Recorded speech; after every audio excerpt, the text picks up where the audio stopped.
Hello students, आपका स्वागत है हमारे यूट्यूब चैनल पर। आप सब कैसे हैं? उम्मीद करता हूँ आप स्वस्थ हैं, आपकी पढ़ाई बढ़िया चल रही है। और आज हम कोऑर्डिनेट्स कंपाउंड के लेक्चर को आगे बढ़ाते हुए हम धातु कार्बोनिल में बंधन पढ़ेंगे। किस में पढ़ेंगे? धातु कार्बोनिल में। हमारा टॉपिक क्या है? धातु कार्बोनिल में बंधन। धातु कार्बोनिल में बंधन, इसका मतलब क्या है? एक तो मेटल होगी और बाकी लिगेंड होंगे ना, वो कार्बोनिल ग्रुप होंगी। यानी कि किस प्रकार के कंपाउंड बनेंगे? संकुल बनेंगे होमोलेप्टिक। कैसे बनेंगे? होमोलेप्टिक बनेंगे। कैसे बनेंगे? होमोलेप्टिक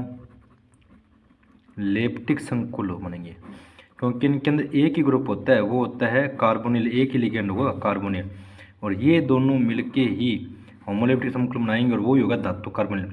अब इसमें हमें क्या पढ़ना है? बंधन पढ़ना है। इनके बंध या बॉन्डिंग किस प्रकार पाई जाती है। तो इनके अंदर क्या पाई जाती है? बेक बॉन्डिंग पाई जाती है। क्या पाई जाती है? बेक बॉन्डिंग पाई जाती है। बेक बॉन्डिंग को हम कहते हैं पश्च बंधन। क्या कहते हैं? पश्च बंधन भी कहते हैं। हिंदी के अंदर क्या कहते हैं? पश्च बंधन कहते हैं। चलिए मैं आपको बताता हूँ कैसे होती है बॉन्डिंग, कैसे होती है। तो आप देखिए ध्यान से, ये देखिए, ये है धातु कार्बोनिल में बंधन। ठीक, इसके अंदर क्या होता है? ये हमारी मेटल है और ये हमारा कार्बोनिल ग्रुप है CO। इसके अंदर क्या होता है? सबसे पहले जो कार्बोनिल होता है ना, कार्बन, वो अपने पूर्ण भरी हुए यानी कि पूर्ण भरे हुए कक्षक से मेटल के खाली कक्षक को इलेक्ट्रॉन देता है। तो क्या बंध बनाता है? सिग्मा बंध बनाता है। और जो मेटल के भरे हुए, जो धातु के भरे हुए डी कक्षक है ना, वो क्या करते हैं? जो कार्बन के पाई स्टार, जो कार्बोनिल के पाई स्टार कक्ष जो खाली है ना, उनको क्या करता है? इलेक्ट्रॉन डोनेट करता है अपने भरे हुए कक्षकों से। तो ये कौन सा बंध बनाता है? पाई बंध बनाता है। और इसको ही हम बेक बॉन्डिंग कहते हैं, पश्च बंधन। पश्च बंधन क्यों कहते हैं? भी एक तरफ तो ये इलेक्ट्रॉन दे रहा है और यहाँ से वापस ले भी रहा है ना, तो ये तो सिग्मा बॉन्ड में देता है और पाई बॉन्ड के हिसाब से लेता है। और ये खाली कक्षक कौन से होते हैं? पाई स्टार होते हैं। तो इसके अंदर क्या होता है? धातु होती है ना, मेटल, वो सिग्मा तो ग्राही का काम करता है। ये देखो दे रहा है ना सिग्मा बंध के द्वारा, तो सिग्मा ग्राही के द्वारा ग्रहण कर रही है मेटल। और पाई दत्ता होता है मेटल, ये दे रहा है पाई स्टार के अंदर, तो पाई दत्ता होता है।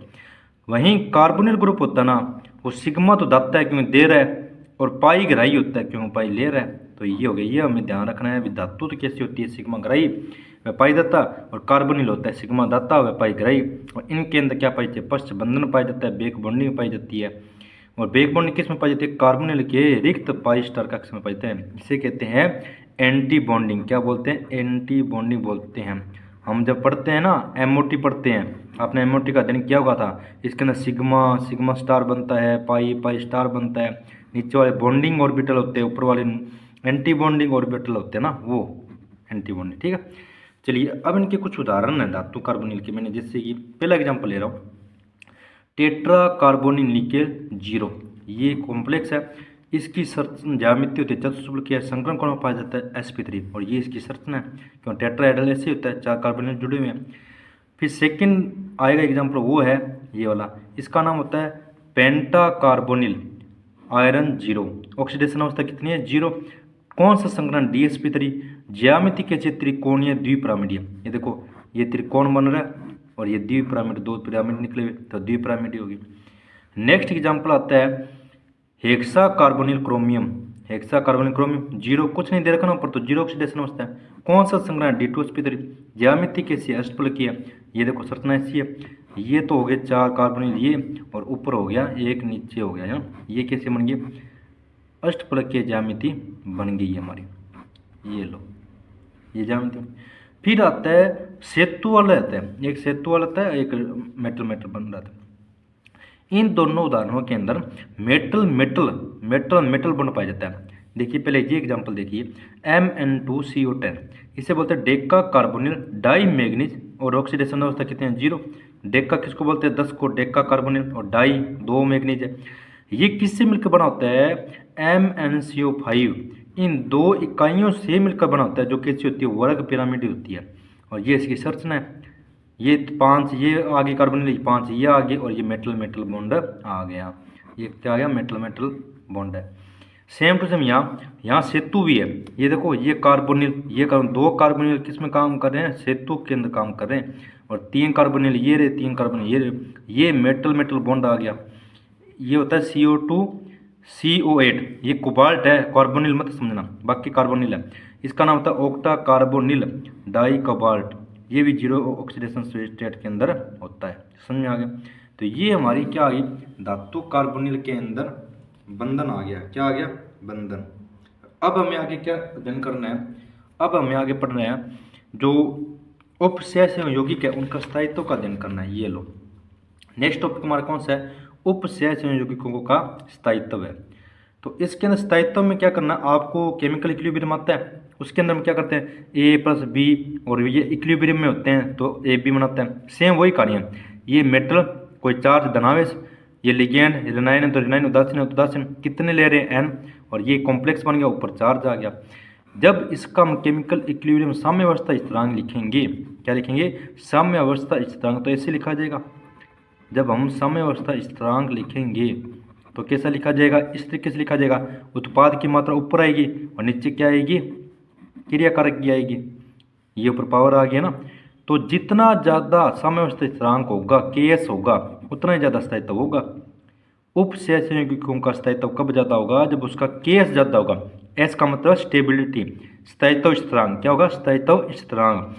और ये ज़्यादा होने का मतलब क्या है, K ज़्यादा होने का मतलब क्या है, उत्पाद की मात्रा ज़्यादा बन रही है, और उत्पाद की मात्रा ज़्यादा बन रही है भाई, K ज़्यादा तो उत्पाद ज़्यादा, उत्पाद ज़्यादा बन रहा है, इसका मतलब जो क्रिया है ना बहुत आसानी से हो रही है, यानी कि इसके अंदर कोई रुकावट नहीं, बड़ी आसानी से हो रही है और बहुत ज़्यादा उत्पाद बन रहा है, तो स्थायित्व है।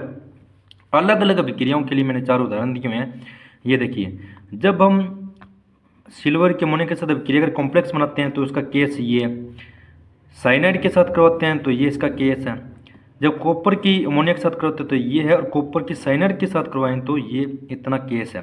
तो देखिए इन सब में ज़्यादा देखो कौन सा है स्थायी, इसमें 10 की पावर 7 है, इसमें 10 की पावर 18 है, इसमें 21 है, इसमें 27 है, 10 की पावर 27 है। तो ज़्यादा स्थायी कौन सा आएगा हमारा, सबसे नीचे वाला आएगा साइनाइड वाला।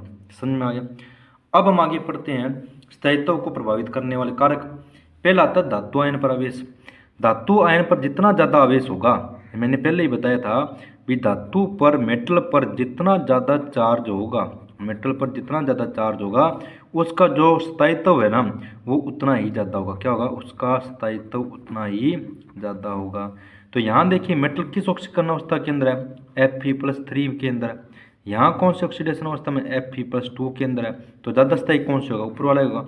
और आप Ks वैल्यू भी देख सकते हो, इसमें 10 की पावर 31 है, यहाँ 10 की पावर 6। तो ज़्यादा स्थायी कौन सा है, ऊपर वाला है, जिसके अंदर ऑक्सीकरण अवस्था ज़्यादा है मेटल की, धातु आयन प्रवेश। फिर आता है धातु आयन की त्रिज्या। धातु आयन की त्रिज्या का मतलब क्या है, जितनी कम होगी धातु आयन की त्रिज्या क्या होगी, जितनी कम होगी संकुल उतना ही अधिक स्थायी होगा, संकुल उतना ही अधिक स्थायी होगा। ये डी संक्रमण धातुओं में होता है, त्रिज्या जितनी कम संकुल उतनी ज़्यादा। लिगेंड की क्षारीय प्रकृति, आपको पता है लिगेंड क्या करेगा, अपना लोन पे डोनेट करता है, और जो लोन पे डोनेट करता है उसमें क्या कहते हैं, बेस तो कहते हैं। अब जितना अच्छे तरीके से वो लोन पे डोनेट करेगा वो उतना ही तो बढ़िया बेस होगा ना, ये आप अच्छी तरीके से समझते हैं भी, जितना ज़्यादा मतलब बढ़िया तरीके से वो लोन पे देगा उतने तो ज़्यादा बेसिक होगा वो। तो 2 एग्जाम्पल लिए मैंने, यहाँ कॉपर साइनाइड के साथ है, यहाँ कॉपर अमोनिया के साथ है।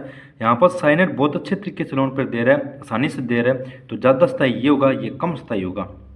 और आप वैसे भी जो आप स्पेक्ट्रो में जो साइंस श्रेणी बना देखोगे स्पेक्ट्रोकेमिकल, उसके अंदर भी ये स्ट्रॉन्ग फील्ड लिगेंड है, ये दुर्बल है, इसकी तुलना में दुर्बल है, तो ये ज़्यादा स्थायी होगा। तो लिगेंड की क्षारीय प्रकृति पर भी निर्भर करता है।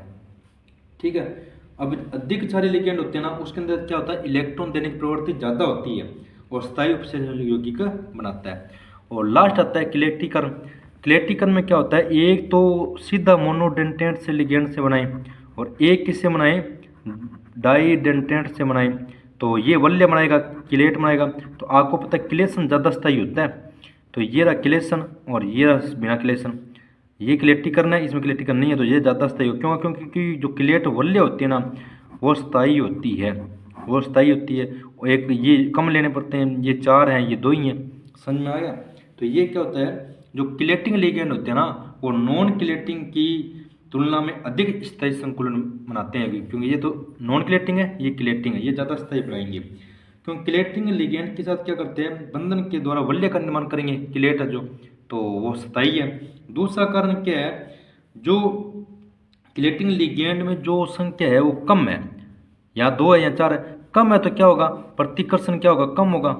और प्रतिकर्षण कम होता है ना, प्रतिकर्षण कम होता है तो क्या होगा, यौगिक का स्थायी है ना, जो यौगिक का स्थायित्व है वो अधिक होगा। किससे होगा, यौगिक का स्थायित्व है वो अधिक होगा। यहाँ 2 है या 4 है, 2 की वजह से प्रतिकर्षण कम और स्थायित्व ज़्यादा होगा। तो ये आज हमने क्या कर पढ़ लिया, उपसहज यौगिकों का स्थायित्व पढ़ लिया और धातु कार्बोनिल में बंधन पढ़ लिया। और अब हमारा लास्ट टॉपिक एक रहा है और वो है उपसहज यौगिकों का महत्व, जो हम नेक्स्ट लेक्चर में पढ़ेंगे और हमारा ये लेक्चर लेसन कंप्लीट हो जाएगा। मैं उम्मीद करता हूँ ये आपको बिल्कुल लेक्चर समझ में आया है। कोई डाउट हो तो आप कमेंट करके पूछिए। धन्यवाद। Have a nice day.